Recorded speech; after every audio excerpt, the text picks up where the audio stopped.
16 নম্বর প্রশ্ন। আসসালামু আলাইকুম রহমতুল্লাহ বরকাতু। ওয়ালাইকুম আসসালাম রহমতুল্লাহ বরকাতু। শেখ, আমার প্রশ্ন, জামাতে নামাজ পড়ার সময় ইমাম সাহেব সূরা ফাতিহার পরে যখন কেরাত পড়েন, কেরাত পড়া অবস্থায় আমি যদি জামাতে অংশগ্রহণ করি তখন সূরা ফাতিহা পড়া লাগবে কিনা বা পড়া যাবে কিনা?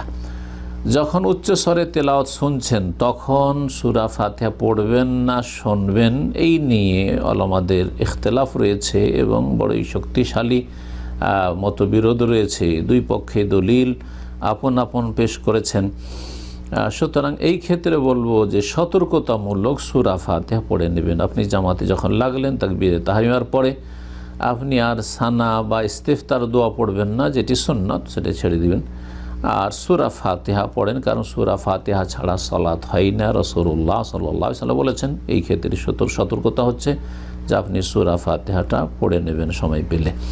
আর যদি বাইরে থেকে আসলেন, সূরা ফাতিহা পড়ার সময় পেলেন না, রুকুতে চলে গেছে, তো ইনশাআল্লাহ রুকু পেলে রাকাত হয়ে যাবে, কারণ এই মর্মে আবু বকর রাদিয়াল্লাহু তাআলা আনহু থেকে বর্ণিত তার আমল হাদিস রয়েছে সহিহ বুখারীতে। রাসূলুল্লাহ তাকে বলেছেন, যাদাকাল্লাহু হিরসান ওয়ালা তাউদ, আল্লাহ তোমার আগ্রহ বাড়িয়ে দিন, কিন্তু এমন কাজ করিও না, মানে বাইরে থেকে এরকম দৌড় দিয়ে এসে লাগিও না রুকুতে। কিন্তু এই কথা বলেননি যে তোমার এইরকম এসে রুকুতে লাগাতে ফায়দাটা কি, তোমার তো এই রাকাতই গণ্য হবে না, এই কথা বলেন নাই।